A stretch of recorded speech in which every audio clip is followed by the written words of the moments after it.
मेरा सब्ज़ाई ग्राम और मेरे प्यारे भाई और बहनों, अस्सलाम वालेकुम। मेरा नाम राफिया अख्तर बागवान है। मैं कौन हूँ क्या आप जानते हो? मैं अल्लाह का तोहफा हूँ। मुझे सब धरती माँ कहते हैं। मैं बड़ी खूबसूरत और खुशगवार थी। मेरी जमीन हरी भरी थी।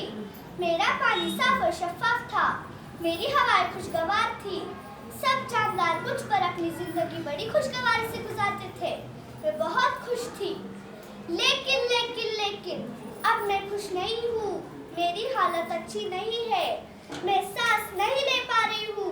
मैं दिन ब दिन मर रही हूँ। दरख्त काटे जा रहे हैं। मेरी जमीन बंजर हो रही है। हवा आलूदा हो रही है।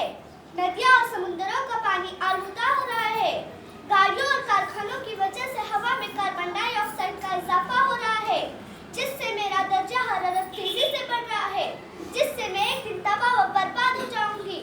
इंसानों ने अपनी सहूलतों के लिए मुझे तबाह व बर्बाद कर दिया है। प्लीज मेरी मदद करो, मुझे बचाओ। Save me. दरख्तों को काटने से रोको। हवा को आलूदा मत करो। पानी को गंदा मत करो। पानी को आलूदा और बेजा इस्तेमाल से रोको। दरख्त लगाओ, पानी को बचाओ, माहौल को साफ सुथरा रखो। माहौल को गंदा मत करो। मेरे बच्चों, जरा सोचो, अगर मैं तबाह व बर्बाद हो जाऊंगी तो आप किस पर और किस तरह अपनी जिंदगी गुजारोगे? कभी सोचा है